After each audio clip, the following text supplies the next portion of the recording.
मनात माझ्या आनंद झाला.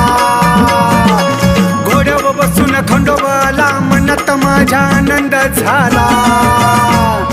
दिंबडी वाजवून भंडारा उधळून येळकोट येळकोट बोला. दिंबडी वाजवून भंडारा उधळून येळकोट येळकोट बोला.